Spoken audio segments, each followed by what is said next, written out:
안녕하세요. 어제 두 가지 일이 있었습니다. 중요한 일이. 일단은 전에 제가 동영상으로 인터뷰를 했던 월간 인터뷰 잡지가 어제 도착을 했습니다. 이렇게 사진이 시원하게 나왔죠.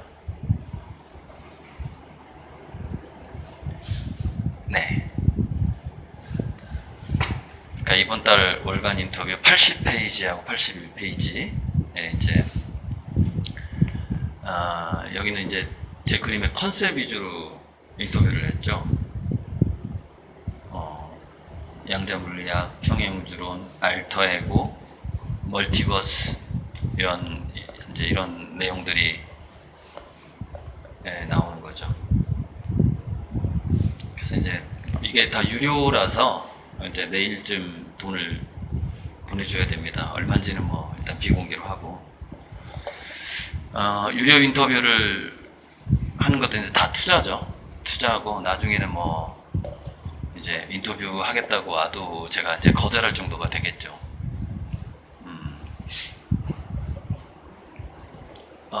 또 하나 이제 어제 그 8천만 원을 투자하는 사람이 또 생겼습니다. 거의 1억에 가까운 돈인데, 저번 3월 달에 그 화천대유랑 같이 받을 때 백호 20개를, 그때는 이제 백호가 500만 원이었고 지금은 800만 원인데, 그러니까 백호를 호당 10만 원이 아니라 8만 원 정도로 해서 약간 가격을 낮춘 상황이죠. 지금 호당 8만 원 정도. 중국에서 어떤 회장님한테 제 그림을 이렇게 이제 팔아주려고 하는 후배 한 명이 있는데, 호당 얼마냐고 물어보는 거예요. 그래서 호당 10만 원이라 그러니까 10만 원이고 한 3년쯤 후에 호당 50으로 올리겠다고 그랬거든요. 그러니까 3년 후에 연락하겠대요. 그러니까 이게 무슨 얘기냐면, 말도 안 되게 너무 그림값이 싸니까, 그러니까 중국에서는 제가 예전에 한번 이 얘기 한 적이 있어요. 우리 그 처회 삼촌이 화가인데, 중국에 이제 어떤 이렇게 옥션 잡지에 이제 우리 처회 삼촌 그림이 소개가 된 적이 있는데, 거기는 최하 가격이 5천만 원부터 시작한다는 거예요. 그러니까는 이제 처회 삼촌도 한국에서 한 1,000만 원씩 팔다가 중국의 그 옥션에 나가려면은 자기 그림이 5천만 원이라고 해야 되는 거죠. 그러니까 그 친구 얘기가 뭐냐면, 지금 제 그림이 너무 싸서 중국에 팔기가 힘들다는 거예요. 그게 무슨 얘기냐면, 너무 싸니까 평가절하할까봐 팔 수가 없다라는 얘기를 하는 거죠. 그래서 3년 후에 연락하겠다라고 얘기하는 거예요. 그러니까 호당 8만 원, 10만 원이라는 가격이 보통 컬렉터가 봤을 때는 너무 터무니없이 싸기 때문에 이게 뭐랄까 그 링에 올라갈 수가 없는 가격이에요. 그 내용이 있었어요, 얼마 전에. 그렇지, 하지만은 이제 지금 제가 이제 호당 5만 원일 때 백호를 20개를 사준 분이 있잖아요. 그분이 이제 1억 이상을 투자한 거죠. 근데 호당 8만 원으로 지금 백호를 제가 잡아놨는데, 이제 8천만 원을, 이제 이분도 뭐 그냥 자영업자라고 봐야죠. 일단은 제가 100개월 할부로 들어오신 분이에요. 그럼 무슨 얘기냐면 80만 원씩 100개월을 입금을 하겠다는 뜻이죠. 백호 10개를 가격을. 그런데 이제 제가 좀 최근에 그 3년 전 투자자들한테 현금 2배씩을 보내고 있어서, 이제 사실 그 3년 전 투자자들도 서민이잖아요. 그러다 보니까 몇백만 원이 너무 큰 돈인 거예요. 그래서 뭐 자식들 문제 때문에 몇백만 원씩 필요한 거죠. 근데 저를 도와주셨던 분들이라서 그런 이야기를 듣고서 제가 또 돈을 안 돌려줄 수가 없는 거죠. 그러다 보니까 저번 달, 이번 달에 제가 한 500만 원 정도가 이제 펑크가 난 거예요. 그러니까 제 예상보다 더 나가버리게 된 거죠. 그래서 이제 그런 사정을 또 잘 알고 있어요. 8천만 원 투자한 그분이. 그래서 이제 백호 하나 가격은 일시불로 주고 800은 일시불로 주고 나머지 7,200을 90개월 동안 매달 80만 원씩 넣겠다. 이제 이렇게 계약이 된 거죠. 그래서 800이 어제 들어왔어요. 그래서 이제 과거에 저를 도와주셨던 분들의 이제 또 이렇게 은혜 보답을 하는 비용으로도 나가고, 잡지사 인터뷰 비용으로도 나가고, 며칠 전에 제가 물감값 200만 원을 썼거든요. 물감값 200만 원이 딱 나가고 나니까 갑자기 또 이제 아는 분, 저 화실 선생님의 장인어른이 돌아가시게 된 거예요. 그러니까 조의금 낼 돈이 없어지더라고요. 그래서 이게 굉장히 좀 살짝 곤란했었는데, 그러니까 조의금을 많이 내고 싶단 말이죠. 제가 화실을 공짜로 다녔단 말이에요. 그러니까 이런 기회에 이제, 기회라고 말하기 좀 그러네요. 그러니까 돌아가셨으니까 이런 상황에서 더 많은 두툼한 봉투를 이렇게 마음의 표현을 하고 싶은데, 그 물감값 나가고 나서 조의금을 이렇게 좀 많이 드릴 돈이 없더라고요. 그래서 참 이런 타이밍에 이제 800만 원이 들어와서 굉장히 이제 다 긁어가지고 조의금을 냈어요. 왜냐면 800이 들어올 거라고 약속을 했기 때문에. 이제 그렇게 해서 충분치는 않지만, 또 예전에 제가 이제 무료로 미술학원을 다녔기 때문에 그 선생님의 장인어른이 돌아가셔. 아무튼 참 이번에 8천만 원 투자하신 분이 굉장히 타이밍이, 이제 비행기가 이렇게 이륙할 때 기름이 많이 든다고 하잖아요. 막 이륙을 하고 있는데 이제 막 기름이 떨어진 거예요. 막 전투 중인데 실탄이 떨어진 거예요. 그 상황에서 이제 8천만 투자가 들어와서 투자 겸 이제 후원이죠. 그래서 너무 이제 좋았어요. 저번 영상에서 제가 그 얘기를 했어요. 한국인 중에서 그림값 세계 1위가 나와야 된다. 그거는 어떤 그림 이런 겁니다. 추상적인 가치라는 것이 너무 추상적이다 보니까 뭔가 랭킹을 매길 수가 없는 거예요. 그러니까 그 나라가 뭐 반도체 기술이 좋고 핵 기술이 좋다. 그러면은 물질적인 거는 그냥 확 드러나잖아요. 뭐 중국과 미국의 군사력 그냥 바로 다 드러나잖아요. 물론 지금은 전투해봐야 서로 다 죽으니까 의미가 없지만은, 하지만은 이 정신적인 문화 같은 경우에는 드러나는 게, 예를 들어서 우리가 왜 유네스코의 문화유산으로 지정된 거 왜 축하해요? 뭐 그런 거예요. 그 나라의 문화유산이 얼마만큼 있느냐, 세계 문화유산이. 그리고 그 문화유산을 보러 관광객이 얼마나 오느냐, 이런 걸로 측정이 되는 거거든요. 그러니까 모나리자라는 게 추정가가 정말 40조, 50조까지 가는데, 그게 뭐냐면은 프랑스의 어떤 문화적인 자산인 거예요. 그러니까 그게 하나의 어떤 프라이드, 자존감으로 상징적이게 모나리자가 있는 거거든요. 그래서 그 민족과 그 국가 출신의 화가의 그림값이 그런 상징성을 가지고 있다. 제가 저번 동영상에서 말씀을 드렸어요. 한 가지 제가 이제 일본 사람이 500억이 넘는 고호 해바라기 그림을 샀어요. 사서 유언을 남기기를 자기 무덤에 같이 묻어달라 그랬어요. 근데 같이 안 묻은 걸로 제가 알고 있는데, 그러니까 뭐냐면 이 그림이 상당히 영혼성을 상징한단 말이에요. 특히 이제 영혼성 하면 고호의 그림이 강력하죠. 고호가 뭐 태양의 화가 이런 이제 태양을 많이 그려서, 그래서 이제 태양인 줄 알았는데 또 그게 달인 그림이 또 있어요. 저게 달이냐 태양이냐 이런 고호 그림도 있는데, 그렇게 어떤 영혼성을 상징하는 게 그림이에요. 그래서 제가 전에 그 얘기 한 적 있죠. 자산이 1,500억이 넘어가게 되면은 사람이 살짝 시인이 된단 말이에요. 그러니까 자기는 더 이상 가난해질 수 없다라는 게 확 실시됐을 때, 500억짜리 그림을 사서 내 무덤에 묻어달라, 이런 얘기가 저절로 나오는 겁니다. 그러니까 그런 경지까지 올라가 보지 않은 사람은 이게 뭔 말인가 할 텐데, 자산이 굉장히 많아지면, 물론 안 그런 사람도 있지만, 그 힘이, 그 돈의 힘이 그 사람을 시인의 정신으로 만들어버리는 거예요. 그러니까 그림을 그리는 화가의 정신과 일치되는 것이 그 화가의 정신 수준의 도달하는 것 자체가 자기 인생의 목표가 되고 프라이드가 되는 정도로 가버려요. 부자들이. 그래서 그림을 3천억, 4천억 주고 사는 겁니다. 그 돈의 의미가 없는 거죠. 그게. 그 개념이 없는 상황까지 가게 되는 거죠. 그런 의미에서 그림값이 높다라는 것이 그게 비물질적인 것에 있어서의 프라이드를 상징하는 겁니다. 그런 의미에서 이제 제가 이제 참 그 그림값을 랭킹을 매긴다는 게 너무 이게 자본주의적이고 상업적이고 그런 아주 좀 비난을 받을 만한 그런 말투지만, 하지만 그래도 랭킹이 있기 때문에 현실적으로 그래서 제가 세계 랭킹 1위까지 한번 올라가 보겠다라고 제가 포부를 밝힌 겁니다. 자, 이런 제 어떤 제 포부가 그냥 출발되지 않았겠죠. 이건 제가 10대 때부터 출발합니다. 이 스토리는. 여러분, 제가 고3 때 환단국이라는 책을 고3 때 읽었어요. 그러니까 19세부터 시작하는 거죠. 18세, 19세부터. 제가 한때 환빠였단 말이죠.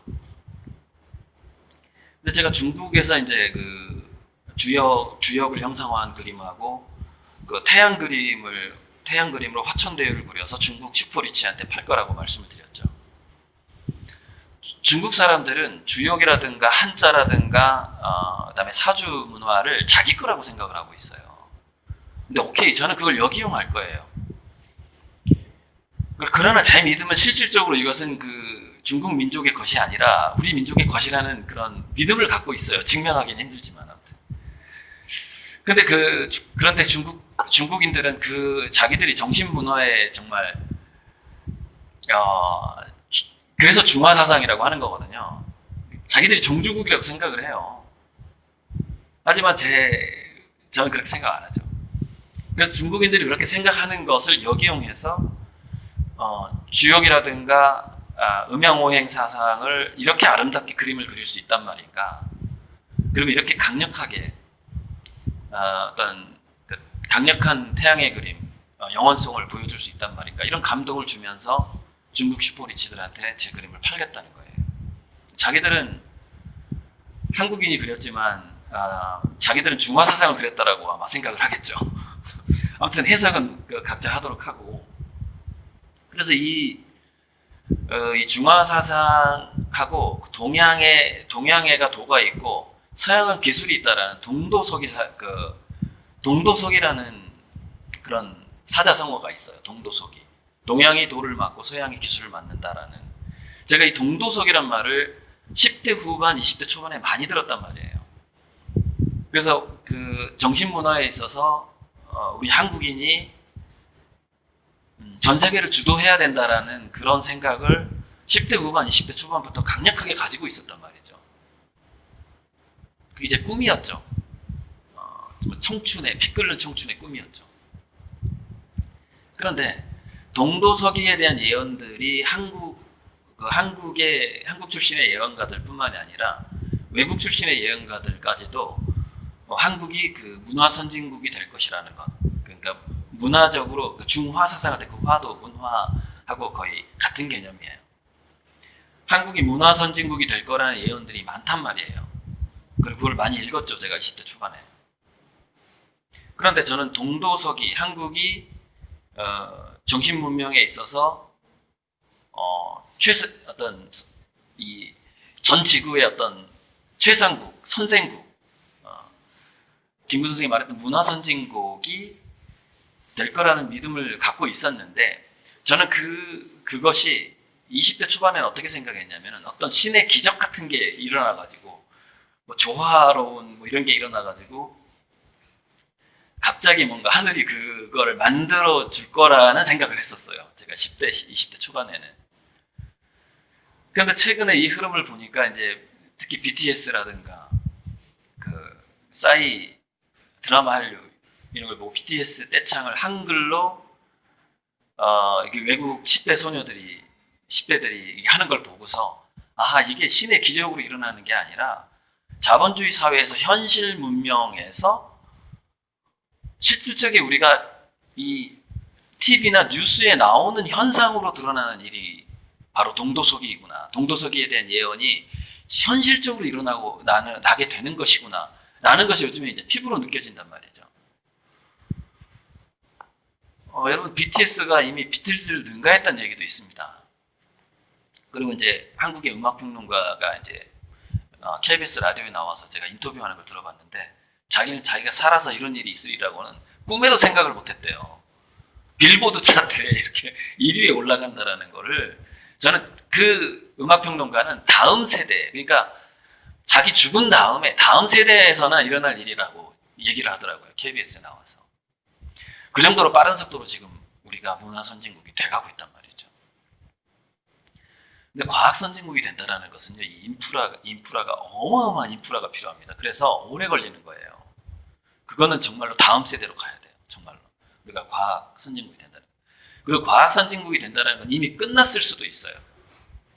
그게 왜냐하면 선점 효과라는 게 있어요. 그 부분에서 그 인프라를 그러니까 예를 들자면은 미국에서 이제 위성을 그 태양 관찰 이름 까먹었는데 탐이었나? 그 우주선을 보냈단 말이에요. 탐사선을 보냈어요. 근데 미국 기술로 그게 완성이 안 되는 거예요. 그래서 프랑스 기술을 빌려오거든요. 그 내열판 만들 때. 내열판을 실험을 하는데 그 내열판 실험을 하는 인프라가 없는 거예요. 그러니까 실험실이 없어요. 실험실이. 근데 그게 마침 프랑스에가 있는 거예요. 그래서 미국이 그 탐사선을 만들 때 프랑스 기술을 빌려가지고 그 탐사선을 완성을 해서 태양으로 보냅니다. 제가 리스람복 리스람복 이카루스의 성공 화천대유 얘기할 때 이 탐사선 얘기를 했었어요. 전에. 마찬가지로 이게 완전히 물질적인 것이고 돈이 투자가 돼야 되는 것이기 때문에요. 과학기술에 있어서 선진국이 된다는 것은요. 이거 너무 힘든 문제입니다. 이거는 뭐 이렇게 뭔가 정신무장으로 해결될 문제가 아닌 것이죠. 그 과학기술 인프라의 문제는. 그런데 동도서기에서 우리가 느꼈다시피 우리가 문화적인 것은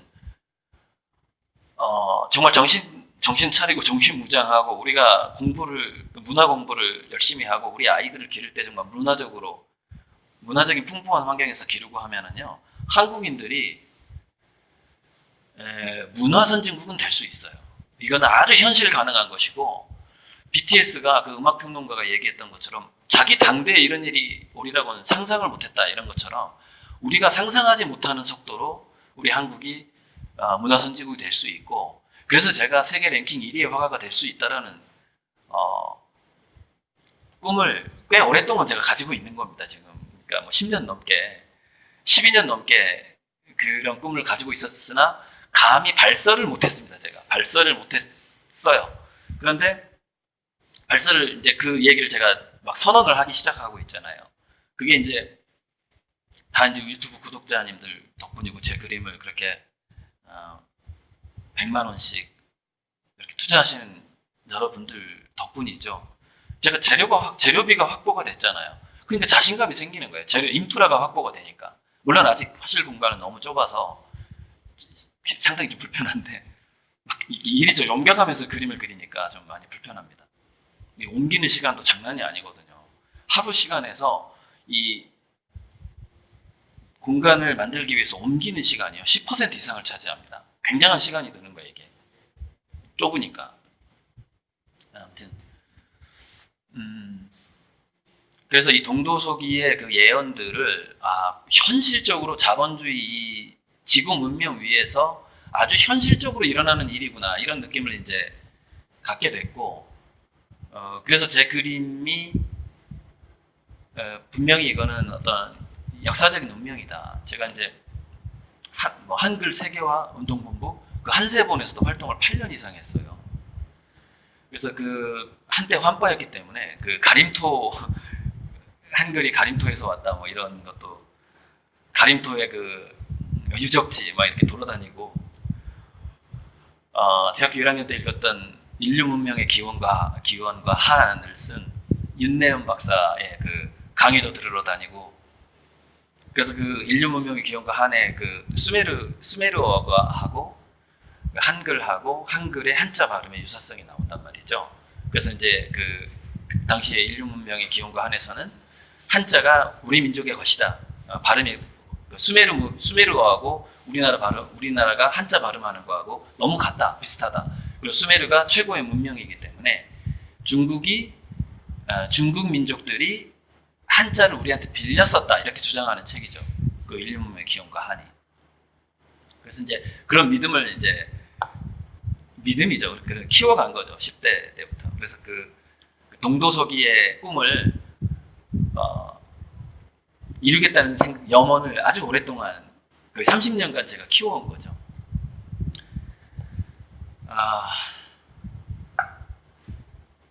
그래서 우리가 이제 최근에 봉오동 전투가 인기를 끌고 있는데, 김구 선생 당시에는 우리가 총과 칼을 들고 뭔가 이 나라를 위해서 싸울 수밖에 없었다는 거죠. 민족을 위해서.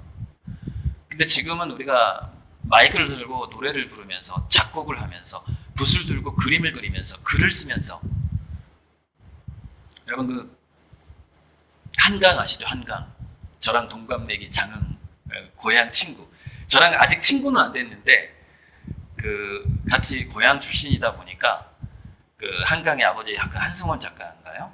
그 한승원 작가랑 굉장히 술도 같이 마시고 하는 분들이 다 저 친한 형님이에요. 그러니까 제가 직접 이렇게 만난 적은 없는데 언제든지 기회가 되면 제가 그 한강 작가의 아버지랑 한강 작가도 고향에서 만날 수 있는 이제 그런 인맥들이 다 이제 형성되어 있는 상황이죠. 한강 작가가 이제 그 맨부커상 받으면서 또 이게 여러분들 신비주의 얘기한다 그럴까봐 장흥에 가면은 굉장한 명산들이 있어요. 제가 이제 풍수지리로 넘어가는데 장흥에 우리 일란 선생님을 모시고 예전에 한번 고흥 여행을 간 적이 있어요. 왜냐면 그 동국대 손현칠 교수 고향이 고흥인데 고흥을 여행을 가다가 이제 장흥을 이렇게 지나쳐 갔어요. 그래서 이제 제가 이제 저하고 중앙대 김선두 선생님이 장흥이 고향이다 보니까 이제 일란 선생님이 이런 얘기를 하는 거예요. 문필봉이 있어야만이 그 지역에서 대단한 작가와 화가가 나온다는 거예요. 그러니까 그 주변 산세가 문필봉이 뭐냐면은 붓을 닮은 산이에요. 그러니까 이 붓을 먹물을 이렇게 딱 묻혔을 때 우리가 이제 중봉이라고 그러죠. 그 한국어에서 중봉이라고 그러는데 붓이 이제 먹을 머금은 상태가 이렇게 거꾸로 딱 돼 있는 거. 그게 문필봉이에요. 근데 사자산이 장흥의 사자산이 문필봉이라고 딱 하는 거예요. 그 일랑 선생님이 저 문필봉이 있네. 딱 그런 사자산을 보면서 그래서 문필봉이 그 지역에 있어야 대단한 작가들이 나온다. 딱 이러면서 이제 장흥을 지나갔어요. 지나가서 이제 고흥을 딱 갔는데 고흥에도 문필봉이 하나 있긴 있는 거예요. 가다가 이제 그때 우리가 버스를 하는데 빌려서 갔던 것 같아요. 선생님 회원들이 랑호의 회원이 작은 버스였나 아무튼 한 대로 갔던 것 같아요. 그래서 차 안에서 대화를 나눴죠. 작은 버스를 한 30인승 정도 빌려서 갔던 것 같아요. 근데 고흥에도 문필봉이 있더라고요. 거기 나로 때문에 아주 유명해졌죠. 나로 우주센터 때문에 고흥이 바로 그 옆에 이제 고향이에요. 손주스인데 보니까 고흥에도 문필봉이 있어. 근데 조그만해. 안 커. 근데 여러분 장흥의 문필봉은 엄청 커요. 거의 800고지인가 그게 600고지인가 상당히 높아요. 이게 저지대에 있는 800고지는요 엄청 높습니다. 게다가 거기 이제 장흥에 천관산이 있고 억불산이 있고, 그러니까 3대 명산이라고 봐야죠. 사자산, 천관산, 억불산 뭐 이렇게 있어요.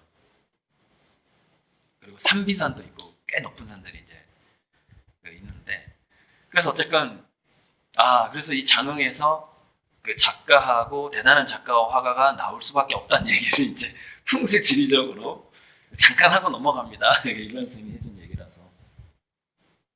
제가 이제 그 사자산은 우리가 이제 어렸을 때 소풍 가던 산이에요. 그 장흥 지역에서 꽤 유명한 산이죠. 어찌되었건 풍수 지리는 뭐 믿거나 말거나 뭐 믿는 사람도 있고 안 믿는 사람도 있고 하니까. 하지만 보이지 않는 것을 너무 무시하는 것은 실수를 할 가능성이 있어요. 그러니까 보이지 않는 것에 대해서는 믿거나 말거나 정도로 넘어가는 게 좋아요. 그거 없어 이렇게 말하지는 마세요. 그 나중에 증명될지도 모르니까. 네. 자, 그래서 이게 제가 저번 영상에서 이거 좀 그러니까 보충을 좀 해야 되는데 바스키아 얘기를 잠깐 하다 말았는데 바스키아가 이제 상당히 그림이 매력적이에요.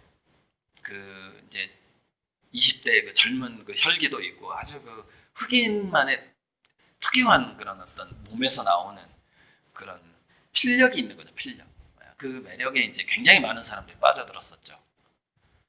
이게 매력 있는 그림은 뭐 국가적으로 자존심이 걸려서 뭐 가급적이면 우리나라 여러분 중국 작가가 그 가격이 올라갈 때 중국 그 화상들이 일명 작업을 할 때 그림값 띄우는 작업을 할 때 자 중국 부자가 중국인 그림을 사면은 좀 조작된 냄새가 나잖아요. 자기 그 작가를 키워준 듯한 냄새가 나잖아요.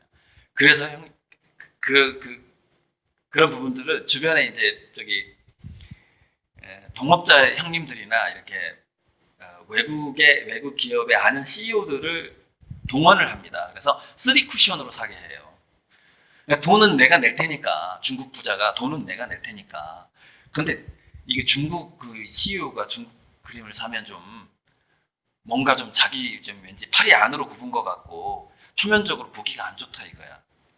돈은 내가 충분히 낼 테니까 당신이 사시오. 그래서 외국 사람이 그림을 사게 만듭니다. 그래서 외국 사람이 그 중국 화가의 그림을 사요.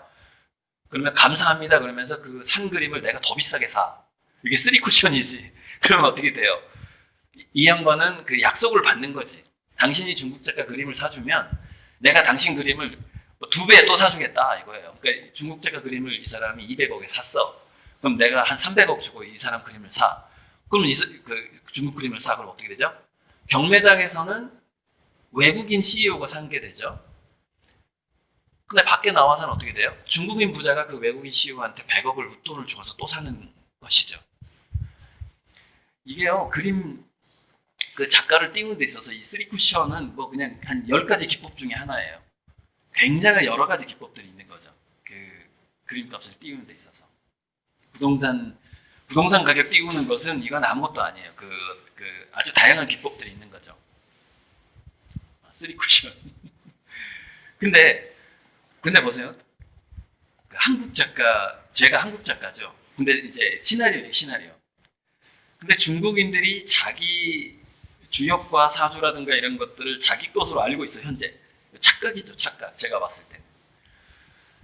그래서 외국인이, 걔네들이 봤을 때 이제 한국 작가가 이제 외국인이 그 엄청나게 그걸 형상화 시켰어. 너무 마음에 들어. 그럼 뭐 3D 쿠션 조작할 필요가 없어요. 한국 작가를 중국 부자들이 사는 거니까. 그러면은 저는 작전 안 쓰고 그냥 인정받는 화가가 되는 거예요. 그러면은 중국 부자들이 제 그림을 사게 되면은 유럽이나 미국의 부자들도 이것은 조작이 아닌 거예요. 작업이 아닌 거죠. 그리고 또 거기서 매력을 느끼겠죠. 그래서 굉장히 빠른 속도로 제가 생각하는 그 어떤 수준으로 갈 수 있다라는 이제 그런 생각을 해보는 겁니다. 3D 쿠션 기법 처음 들으셨죠? 미술 시장 잘 모르는 사람들은 처음 들었을 텐데. 또 무슨 얘기를 해볼까요? 차 안에서 집사람이 이렇게 얘기하는 거예요. 제가 이제 100개월 할부인데 100개월 할부가 서민들이 그리고 이제 웬만한 중산층들이 그림 투자하기가 너무 좋은 방식이잖아요. 이 얘기 해야 되겠구나. 제가 굉장히 스트레스 받는 일이 하나 있었어요.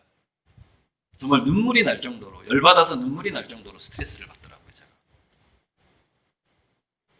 정말 친한 형님 화가가 한 분이 나보고 허접하다는 거예요. 아니, 왜 이렇게 허접하게 구냐. 무슨 그림을 할부로 파냐. 이러는 거예요.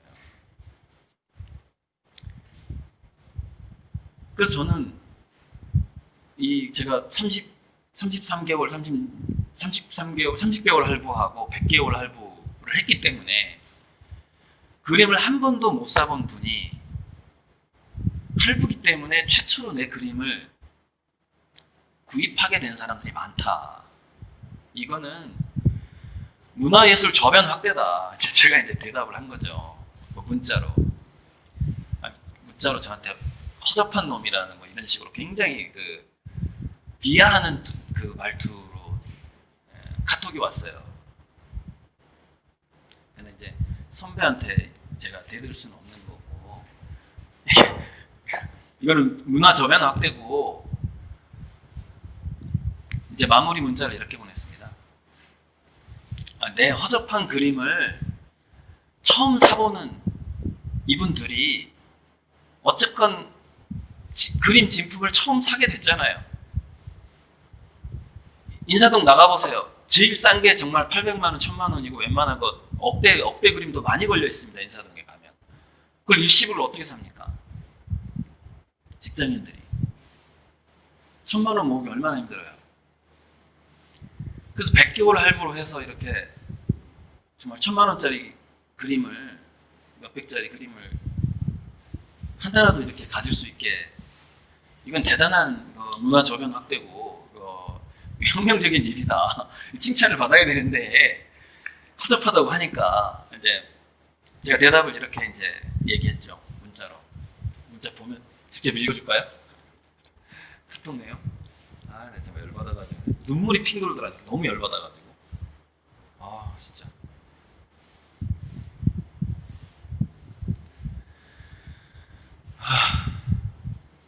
그래가지고 이것 때문에 아무한테도 말 못하고 한 며칠간 2, 3일간 너무 열받아가지고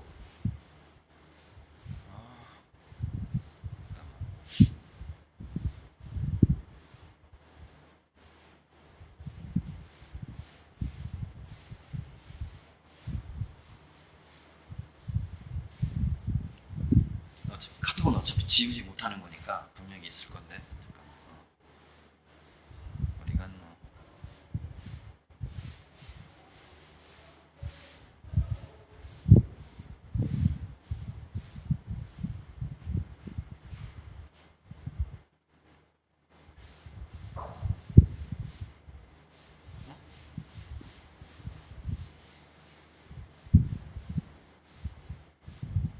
아, 여기 이제 등장하겠네.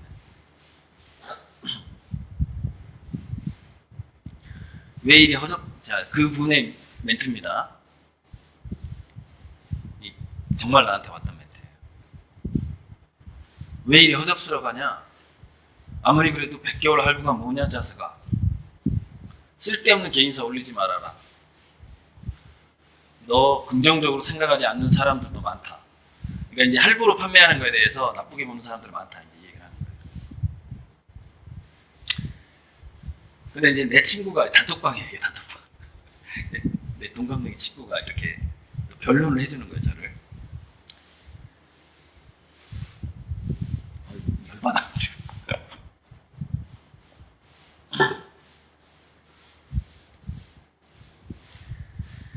야, 이거 눈물 날 것 같네, 이거 읽으면.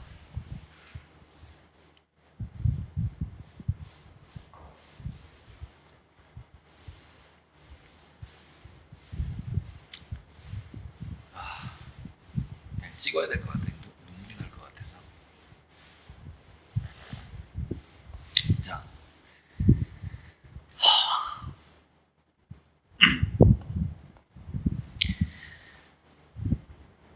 화가 이기 전에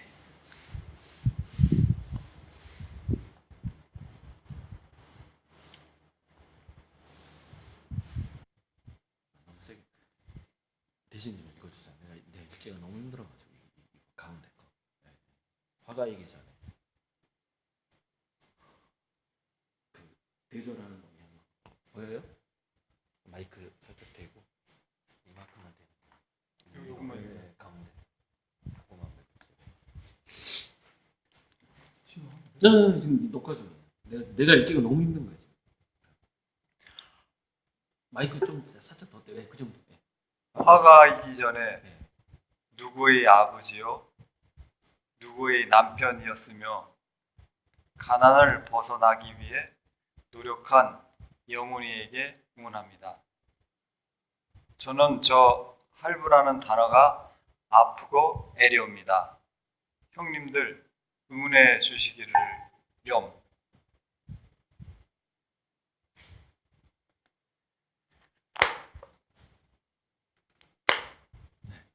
감사합니다.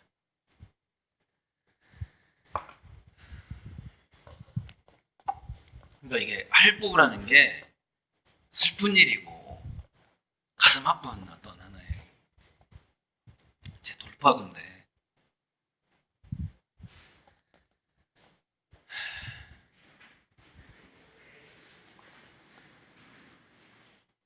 그래서 이제 또 한 사람한테 전화가 온 거예요. 너 그냥 대응하지 말아라. 근데 저를 이렇게 비난했던 사람이요, 그 아버지가 대단한 화가예요. 무슨 얘기냐면 가난을 모르는 사람이에요. 그래서 내가 집사람한테 그랬어요.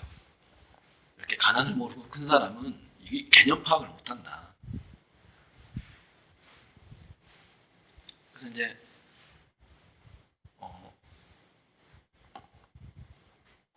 어쨌든 단톡방이니까 이렇게 함부로 말을 할 수가 없어요. 그래서 뭐라 그랬냐면, 그 할부로 그림을 산 분들이 화자판 내 그림을 사다 보면 더 고급진 그림에 눈이 갈 거다. 그래서 형님들에게 도움이 될 가능성이 더 높다고 본다. 그러면서 웃음, 굉장히 열받는데 이제 미소를 달아놓고 이 할부 판매 문제를 이제 마무리를 했죠. 근데 이런 일도 있었고, 근데 집사람이 또 이제 이 100개월 할부에 대해서 너무 많은 서민들이 100개월 할부를 이렇게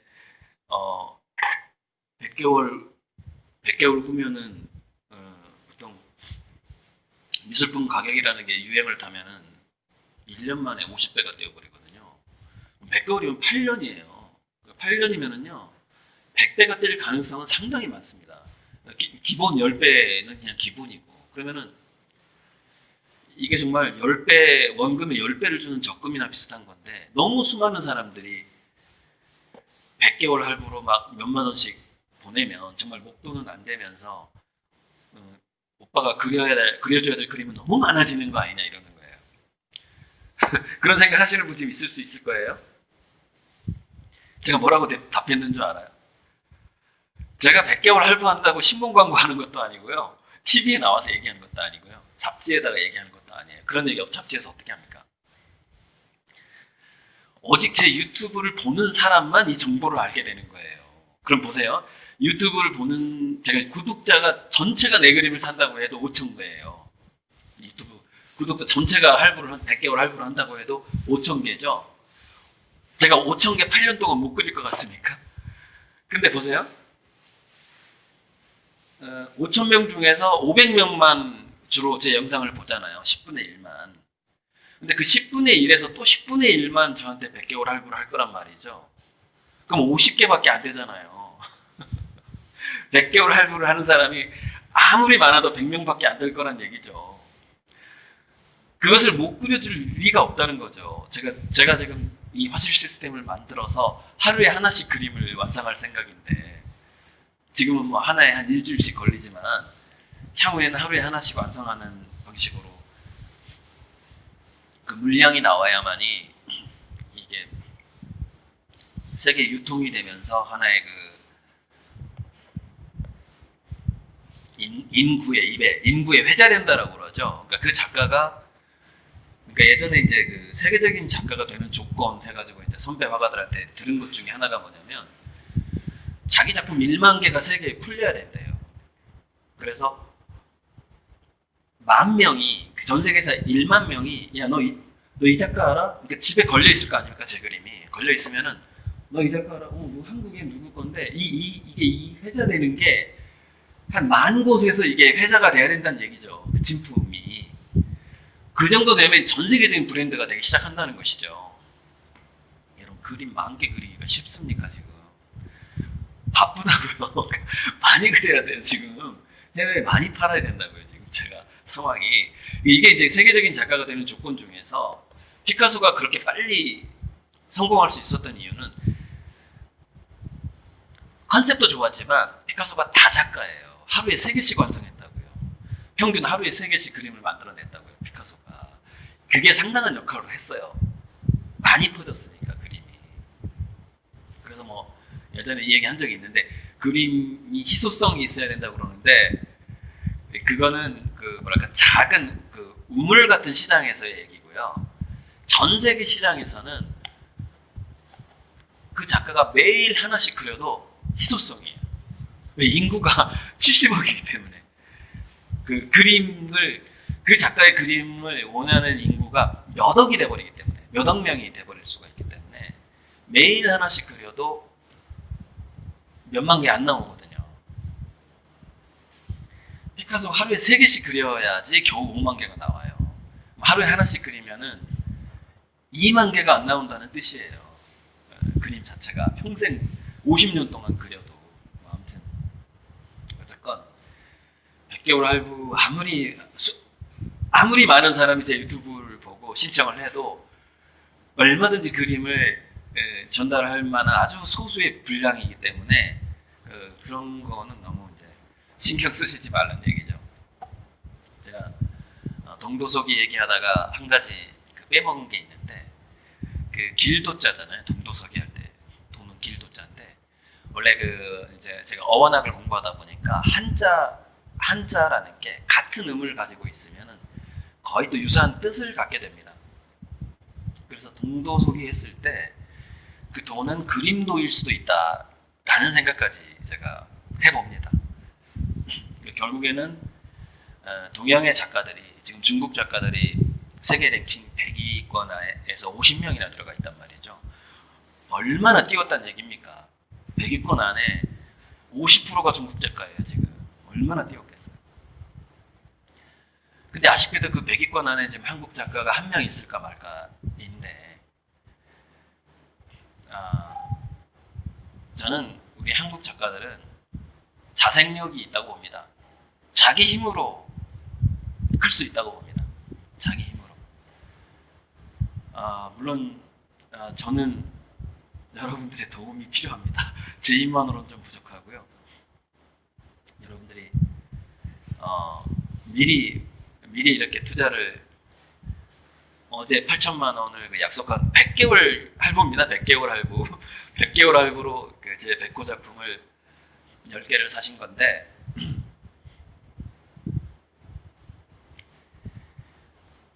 그 얘기로 좀 마무리를 해야 될 것 같습니다. 여러분 왜 100호 작품이 미술 투자의 기본형이 됐을까요? 왜 그럴까요? 이 얘기 지금 그냥 안 한 것 같은데 이건 좀 아실 필요가 있는데 어떤 그림, 지금 현재 그 최고가가요. 데이빗 호크니 그림도 아마 200호 정도 될 거예요. 1000억 넘은 게. 그 다음에 그 조각품도 아주 큰 게 아니에요. 무슨 얘기냐면은 그게 어느 정도 크기냐. 지금 현재 최고가의 작품은 모나리자 이런 거 특수한 거 빼고 막 벽화 막 이런 거 빼고요. 일상적으로 거래가 되는 작품들은 100호, 200호예요. 그 사이 정도 됩니다. 80호도 있어요. 80호 정도도 있고. 그러니까 50호에서 200호 사이라고 보면 돼요. 그럼 아주 큰 그림보다 왜 50호에서 200호 사이가 가장 비쌀까요? 그 지대의 크기가. 왜냐하면 세계 최고의 갑부들이 자기 집에 갖다 놓을 만한 크기 때문에 그런 거예요. 아주 심플한 겁니다. 그러니까 100억, 200억 또는 몇 천억을 주고 자기 그림을 사요. 슈퍼리치들이. 그럼 어디다 놓고 싶겠어요? 생각을 해보세요. 자기 응접실, 자기 집 거실, 자기 집 서재에다 놓고 싶어 하는데 이 건축 규모상 우리나라의 아파트는 굉장히 층고가 낮거든요. 그래서 우리나라 아파트는요 50호 이상 걸면요 부담스러워요. 그림을 걸 수가 없어요. 그런데 미국의 아파트는요, 여러분 뉴욕 영화 같은 데 보면은요 아파트인데 층고가 4m예요. 4m. 3m 50은 기본이에요. 그냥 아파트인데 맨션 뭐 이렇게. 그다음에 부잣집들 가잖아요. 그러면 성이에요. 성. 그러니까 무슨 얘기냐면은 슈퍼리치들이 내 거실에 아담한 그림 하나 걸고 싶어. 근데 그게 100호, 200호인 거예요. 그러니까 이제 예를 들자면은 한국의 부자들이 내 거실에 아담한 그림을 하나 걸고 싶어. 그러면 그게 50호 정도 되는 거예요. 근데 슈퍼리치들이 내가 이렇게 소파에 앉아서 편하게 볼 만한 그림을 하나 딱 우리 벽에 어울리는 그림 하나 걸고 싶어. 그게 평균이 한 120호 사이즈인 거죠. 그래서 무슨 얘기냐면은 그 정도 크기의 크기를 원하는 부자들이 숫자가 많은 거예요. 굉장히 많은 거예요. 그러니까 자기 거실에 걸만한 그림의 크기 때문에 인지상정에 누구나 마찬가지예요. 거금을 주고 다 자기가 가장 오래 볼 수 있는 곳에 걸고 싶어 하지 그것을 무슨 뭐 자기 외벽에 건다거나 창고에 갖다 놓는다 그러지 않아요. 그냥 걸고 매일매일 보고 싶은 거죠. 그래서 80호에서 200호 사이 수요가 가장 많은 것이고 그 크기의 조각이나 그 크기의 그림이 1000억, 2000억짜리가 되는 겁니다. 수요가 가장 많기 때문에 그런 거예요. 그래서 그걸 알기 때문에 저번에 1억을 저한테 투자한 분도 100호짜리, 50호짜리를 섞어서 달라 이렇게 한 거고 이번에 8천만 원 어제 투자하신 분은 전부 다 100호짜리를 달라 50호는 하나만 껴줘라. 투자 가치로 보고 있는 거죠. 투자 가치로. 현재 한국의 아파트에는 100호 부담스러워서 못 걸어요. 너무 커서. 뭐 걸 수는 있어요. 걸 수는 있는데 50호가 적당한 거죠. 그래서 이제 그림 투자에 관심 있는 사람들이 왜 100호를 사는가? 왜 100호, 150호를 사는 건데 150호 이렇게 넘어가게 되면은 문제는 뭐냐면은 자기 집에 갖다 놓기가 힘들어요. 한국에서는 보관하기가 너무 힘들어요. 그래서 그러니까 이제 현실적으로 한국인이 미술 투자를 한다 그러면은 100호를 사다가 작은 방에 좀 이렇게 포장을 잘해서 습기 안 차는 데다가 쌓아놓을 수가 있잖아요. 그런 의미에서 100호를 투자하는 건데 내년 2월까지만 제 100호가 800만 원이고 50호는 그냥 500만 원인데 이 가격이 아까 영상 초반에 제가 말씀드렸죠. 이 가격이요. 너무 싸기 때문에 제가 아는 그 중국의 제 그림을 소개하겠다고 하는 제 후배가 뭐라 그러죠? 일종의 디렉터라고 해야 되나? 큐레이터 내지는 디렉터 이렇게 중간 그림 상인들이 있잖아요. 그 후배가 제 그림이 너무 싸서 중국에 소개할 수 없는 가격이라는 거예요. 그림이 나빠서가 아니라 명함을 꺼낼 수 없는 가격이라는 것이죠. 그런 게 있어요. 그러니까 형님 그림이 한 호당 50만 원 정도 됐을 때 100호가 5천만 원 정도 됐을 때 그때부터 내가 중국 부자들한테 홍보하기 시작하겠다. 지금 홍보하기에는 그림값이 너무 싸다 이렇게 얘기한 겁니다. 이 정도 했으면은 100개월 할부로 최소한 100호 하나 또는 두세 개, 한 5개 정도 신청을 하시는 게 저는 일단 하셔라. 뭐 100개월 할부니까 금액은 대충 나오죠. 한 달에 8만 원씩만 하면 이제 100호 하나가 되는 거죠. 그리고 그 100호 하나가 지금은 800만 원이지만 8년 후가 되면은 100배가 뛰었다고 쳤을 때는 8억이 되는 겁니다. 여러분 원금 800만 원 투자해서 한 10배 8천을 만들기도 쉽지가 않죠. 근데 그게 8억이 될 수 있고 1000배가 뛴다면 80억이 되는 것이죠.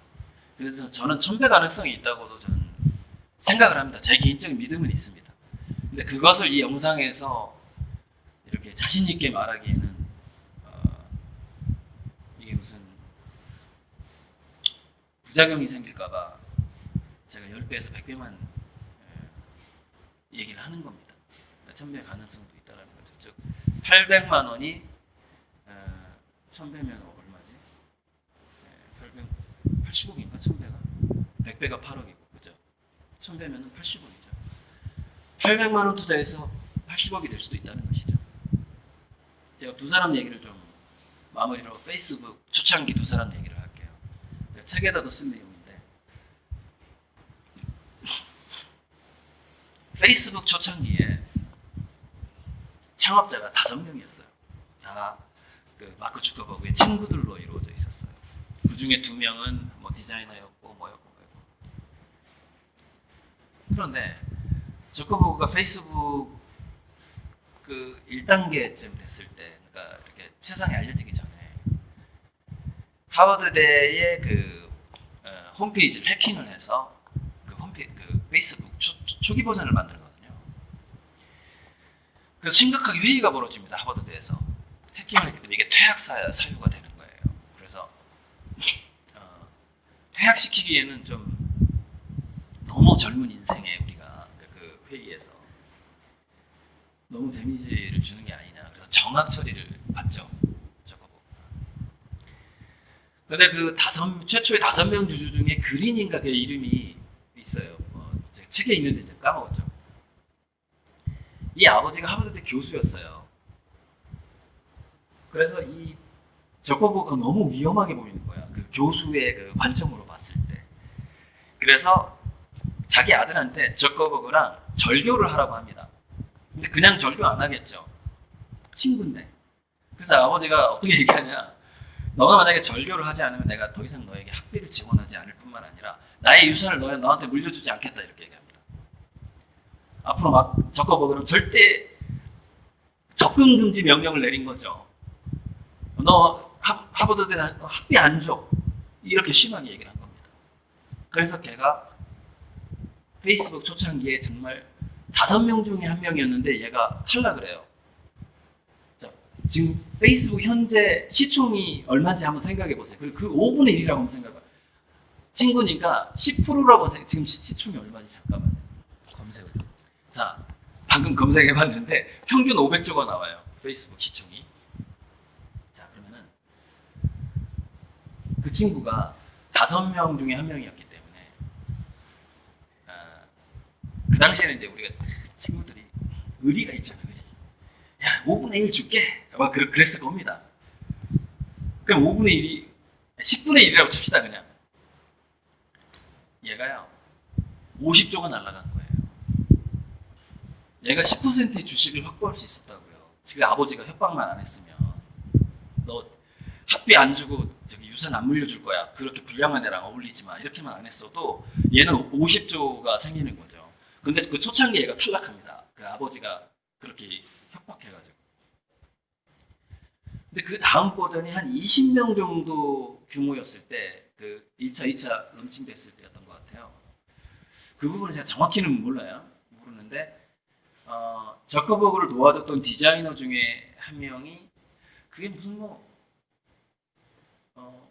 이게 지금 헷갈리는데 다 책에서 제가 읽은 내용인데 그게 애플 이야기인지 페이스북 이야기인지도 좀 헷갈리는데 또 2가지가 헷갈려요. 그러니까 뭐냐면 그 한국 디자이너가 그 본사 건물에 벽화를 그려줬대요.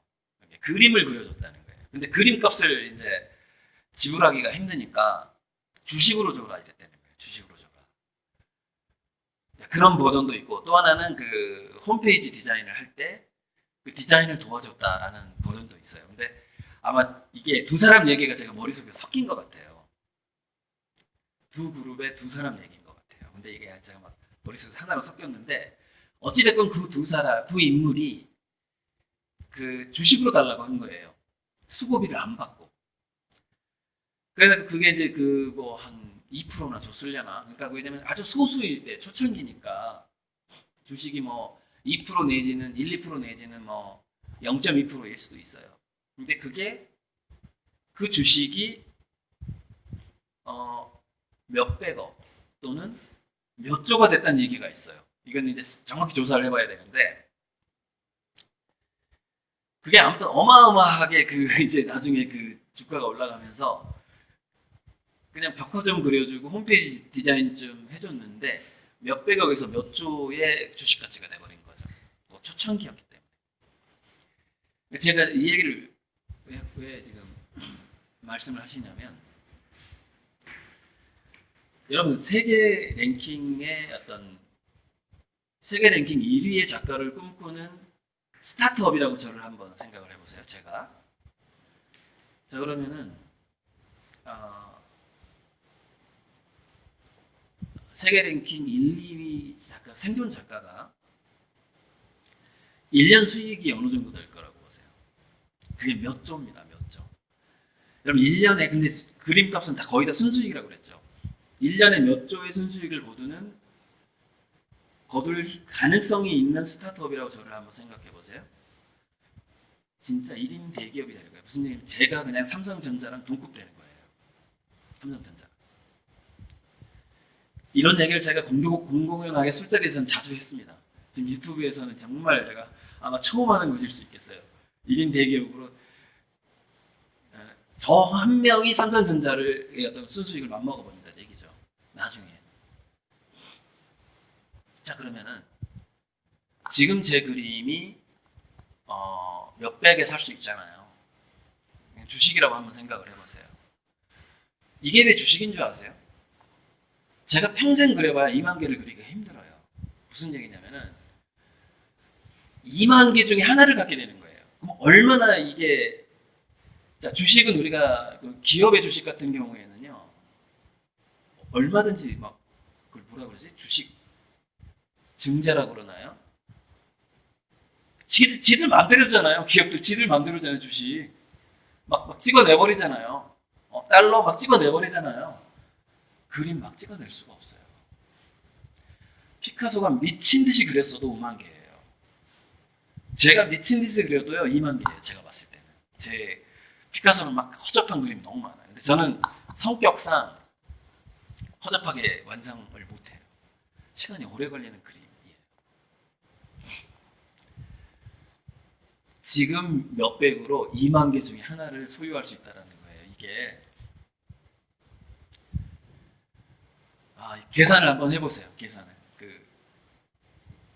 한 주 갖는 대기업 한 주 갖는 거하고 삼성전자로 칩시다. 삼성전자의 한 주 갖는 거의 가치하고 제 그림 하나 갖는 거의 가치를 미래 가치를 한번 비교를 해보세요. 하지만은 제가 삼성전자급으로 제가 1인 대기업이 될 거라는 걸 상정하셔야 돼요. 그거를 상상을 하시고 생각을 한번 해보세요. 여기까지 찍겠습니다. 오늘 제가 너 왜 이렇게 허접하냐 그 형 때문에 정말 며칠 전 제가 너무 슬프기도 하고 힘들었었어요. 그래서 여러분 제 그림 하나를 정말 100개월 할부로 100호짜리 단 하나라도 챙겨놓으세요. 그게 제가 제가 평생 10,000개를 그릴지 20,000개를 그릴지 몰라요. 그 중에 하나의 그림이 되는 겁니다. 그게. 네. 아마 대기업들이 주식 발행하는 거랑 비교해 보면 그게 몇십 배, 몇백 배의 가치가 있을 겁니다. 이 그림 하나가 주식 뭐 1,000개 거의 뭐 대기업의 주식이 몇 주인지 정확히 모르겠어요. 계산을 안 해봐가지고. 근데 엄청난 가치가 를 갖고 있을 겁니다. 그건 한번 직접 한번 조사를 해보시고 여기까지 좀 하겠습니다.